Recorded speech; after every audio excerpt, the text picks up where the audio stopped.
Hello and welcome to the Integration of Healthcare in Dental Practice podcast. Conversations with people who are figuring it out and making it happen. Marc and Fred have known each other for about 20 years. They met when Marc was consulting heavily in the payor and clearinghouse side of dentistry.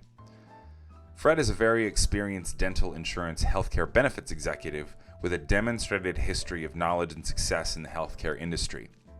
Trained as a dentist with clinical experience, an attorney with dental business experience, and a Dallas Seminary graduate focused in missions, Bible teaching, and leadership. Marc did this interview while Fred was in Washington, D.C. at a museum holding the greatest religious texts. So there are times of slight background noise, but how cool is that? You're probably the smartest guy I know in third party in the planet. And I know a few folks.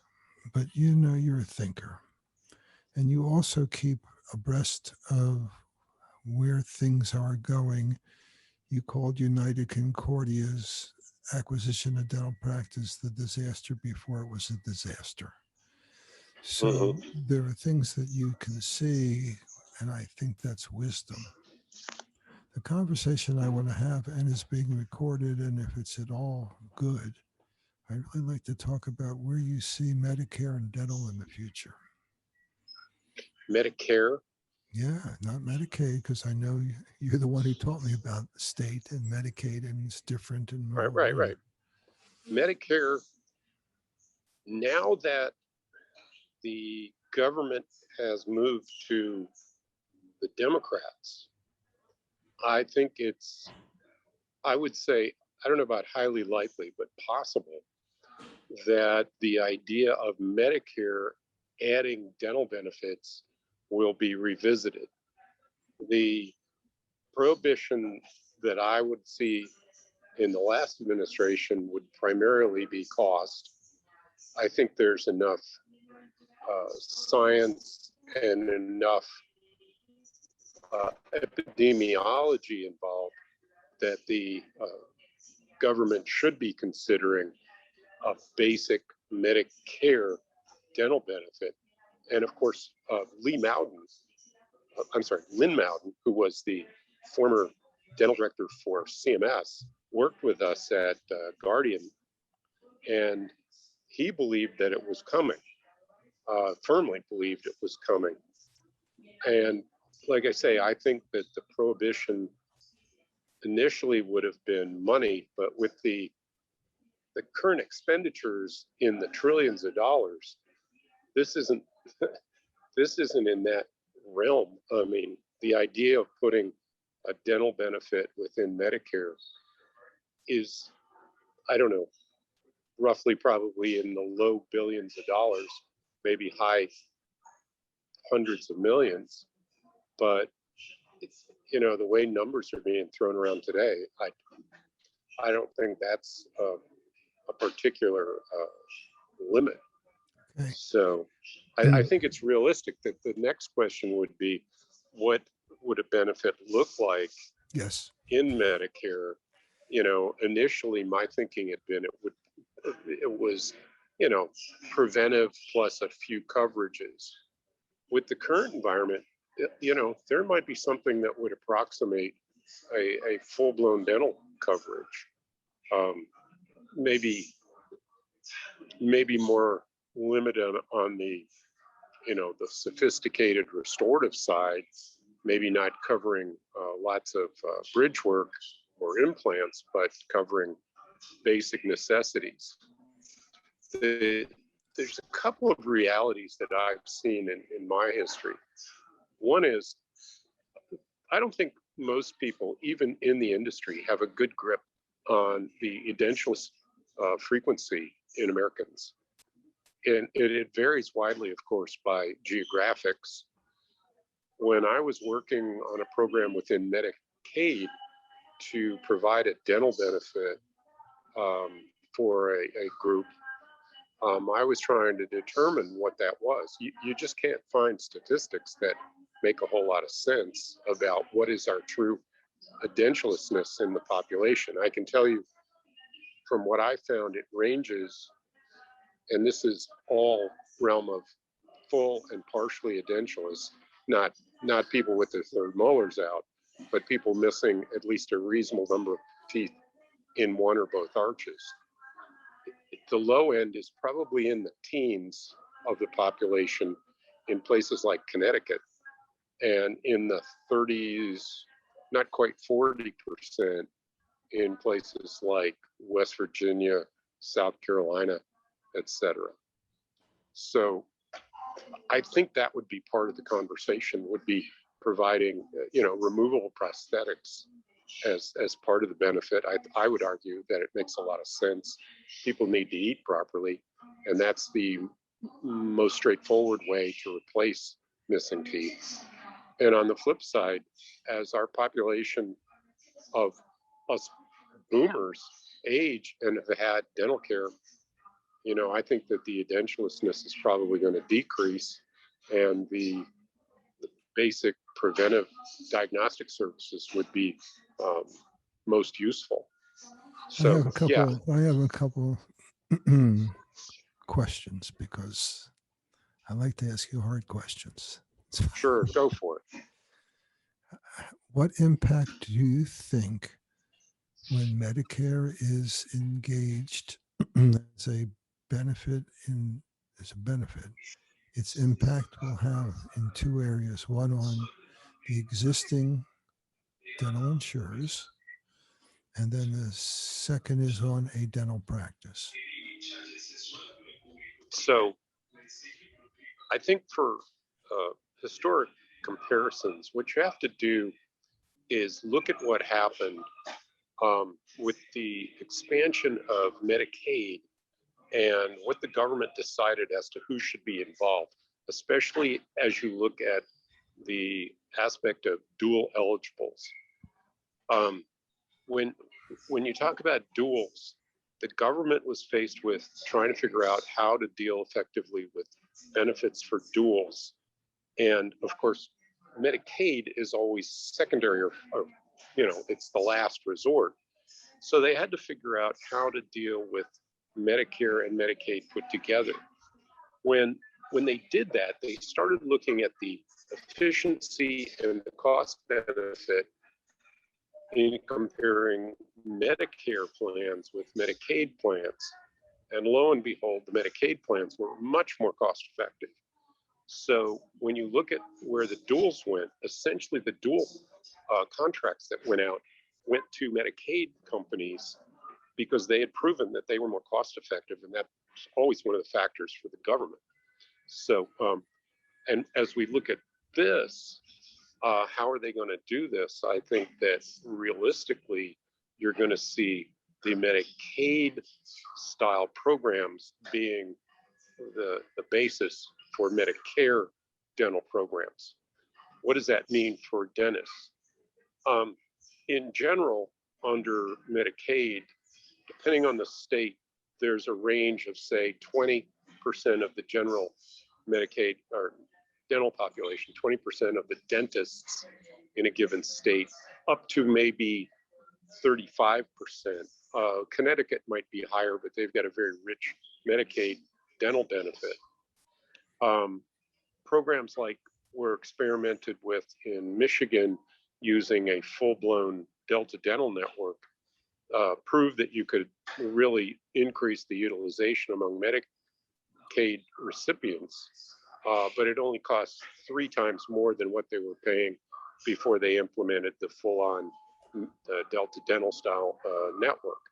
So when the costs are evaluated, I would think you're going to see the same dentists that have been looked to providing dental Medicaid benefits probably be in the basis or the starting point for Medicare benefits. That's probably going to force the mainstream folks and the large DSOs to consider whether or not they should play in the pool.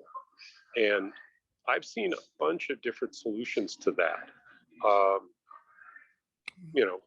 Certain days of the week where we'll treat the government patients, certain hours on a given schedule, having the least senior associates being assigned to those patients, and or friends of mine in Minnesota, what they did was with 17 practices, they essentially designated one to be the Medicaid practice and focused all the other offices on referring patients into that location. All of these solutions could work, but I think you're going to initially see that the Medicaid dentists, those already in a Medicaid dental program in a given state, would be the first folks tapped for a Medicare benefit. The other thing that would be interesting is understanding Medicaid is administered by the states, right? So states have an infrastructure for administering Medicaid. They don't do anything with Medicare because it's a federal benefit. So that's mandated and controlled through CMS centrally and not out in the states to any great degree. There's a certain amount of local authority, Right. but that's why they had 67 physicians as employees of CMS and one dentist. And actually today it's 0 dentists, because essentially they were overseeing a medical only program, and dental was, indirect, very limited, etc., and or supervising the state Medicaid programs, where the states, about half of them had a Medicaid dental director involved, or a hygienist, or someone who was a professional in the dental world. So I would say, have a few more queries for you. Okay, keep going. Believe me, I will. This is very good. I'm getting a lot of value. I'm learning. I love what I learn. So I love hanging around you. I would ask you about your fishing, but that's a whole other story. We'll keep away from that one. I'm waiting until the summer for that. Yeah. It looks like integration is moving forward pretty quickly. Electronic patient record is becoming somewhat standard in dental practices. Being able to give immunizations, the conversations, the conferences, the stuff that's out there is, hey, primary care is going to show up in dental offices, and dental offices have to be connected to the medical side. Okay, that looks like the future. Sure. How do you think healthcare, the big ones, the Humanas, the Aetnas, the Blue Cross Blue Shields, how do you think they're going to play this? That's very interesting, because in my comments to you in writing, I see dental as wanting to play ball with medical, and medical not all that excited in playing ball with dental. I think that's moving and coming. I think you see certain groups where dental is more highly thought of. The West Coast iteration of the large clinical facility. Now names are slipping me, but they have a large dental clinical component, and there's the interface back and forth. I heard a few years ago, I heard the chief dentist for their group, remembering the name, talking about how they interface directly. The carriers, those that are not in the clinical provision of care, but just providing coverage or support for that, they seem to be still pretty divided. I mean, you look at United Healthcare and you look at Aetna and Cigna, and they've got pretty substantial dental business, but the dental business and the medical business, as the NADP had proven, 95% of the time or more, your dental benefits are coming from a company other than your medical benefits. So the interaction is not there, and until it is, then how it's going to interface is up in the air. What I found in my Medicaid experience was, there's 2 state basis for Medicaid contracts. One is a direct to state contract like Texas and California and others. And then the other is a subordinate position where the dental plan is a subcontractor under medical. I had a bunch of those in states like Pennsylvania, Kentucky, et cetera. And we would have a much closer relationship between the dental plan and the medical plan, where we were a subcontractor. And in fact, I think most of the medical directors had me on speed dial, or my state dental director, because they wanted information about dental. And when they were responsible financially and clinically for the dental plans, they wanted to be in touch with the guys that knew dental.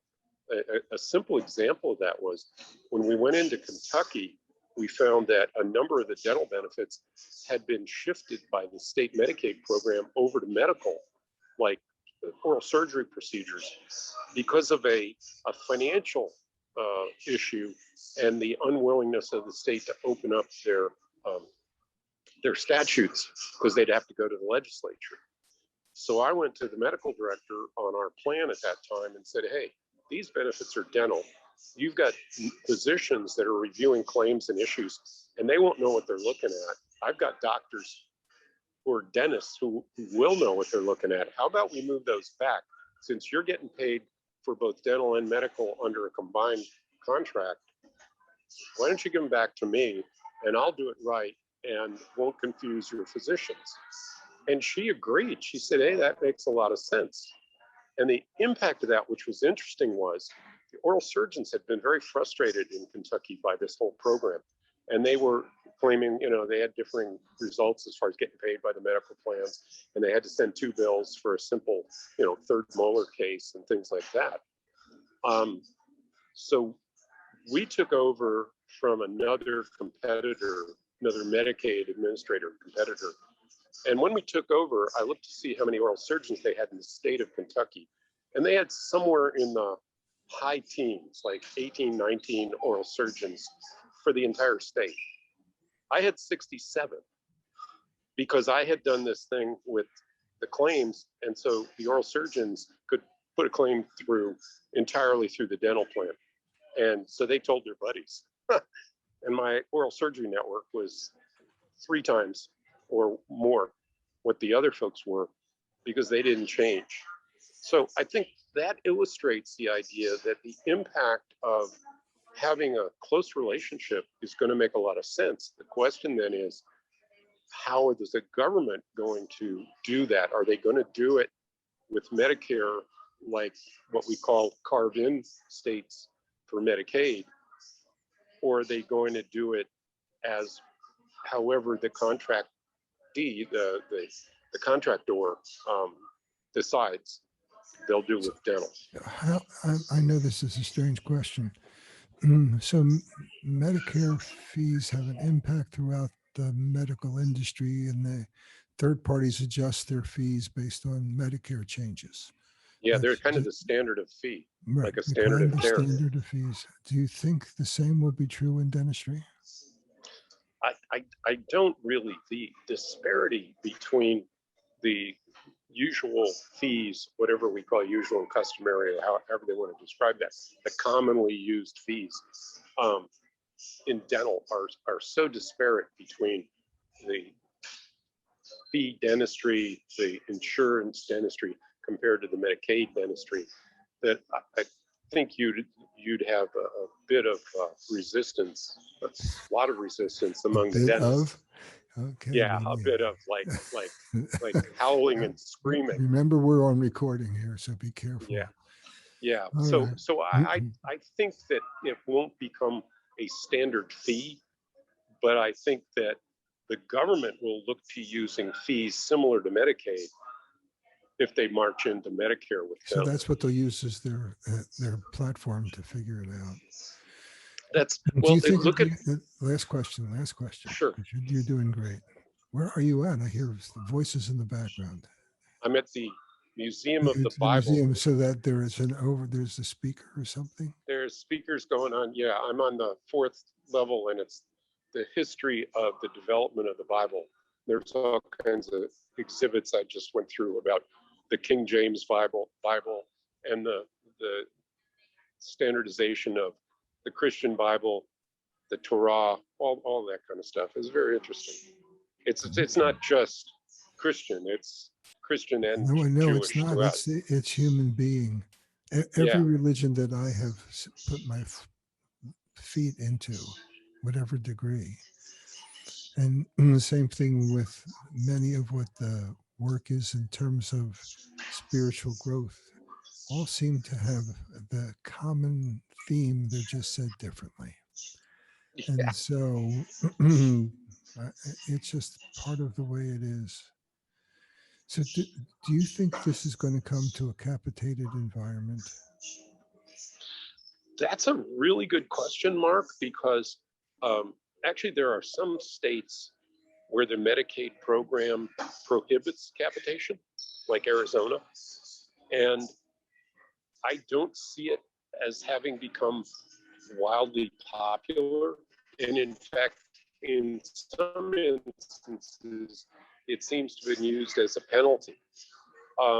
So, yeah, maybe some of the large DSOs can understand that and work through and make it make sense for them to capitate. But I certainly, I haven't seen capitation, A, as being favorable within the dental industry, and B, being effective since I did capitation in the 80s with Prudential.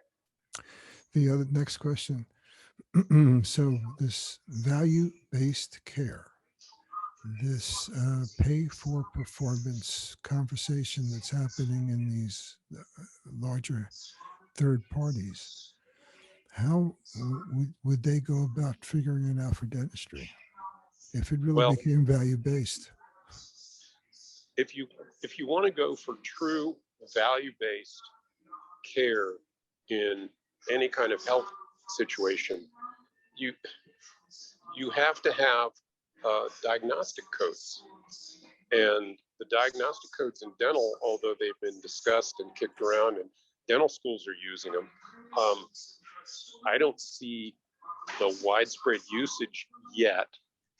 And without diagnostic codes, it's kind of like saying, did you do the right procedure? And dentists would look and say, yeah, they needed a crown, so I did a crown. That doesn't deal with diagnostics. That deals with clinical experience and, kind of a smell test. So once we get accepted and effective standards for diagnostics, then you can achieve that. And I see, years from now, I think, since we always follow medicine by, 8 to 10 years or whatever, I generally would agree we will see us going to a value-based system. But I don't see it today.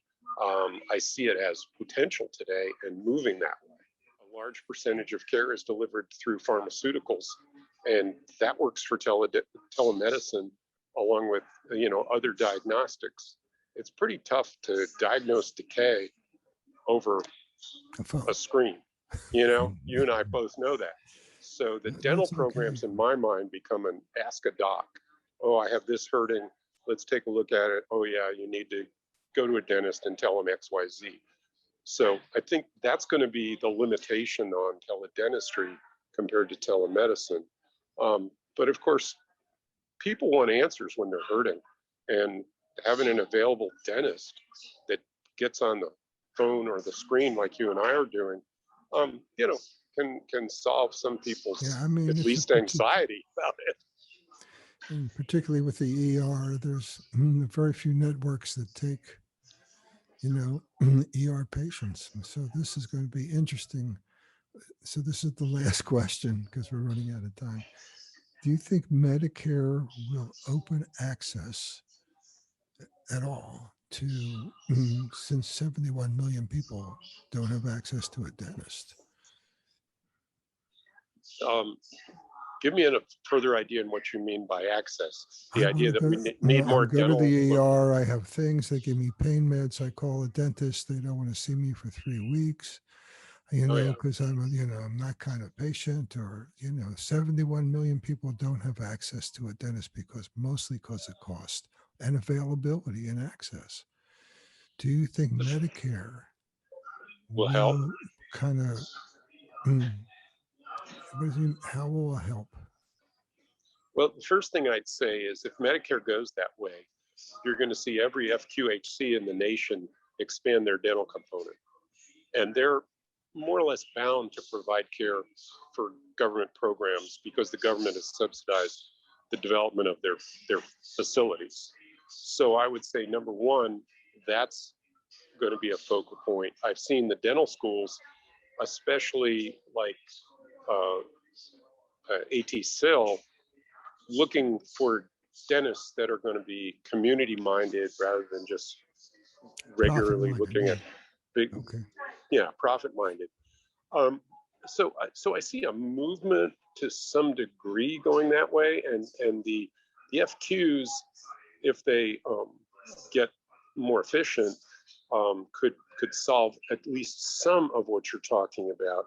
Beyond that, California, a few years ago, California let in a cadre of Mexican-trained dentists to serve the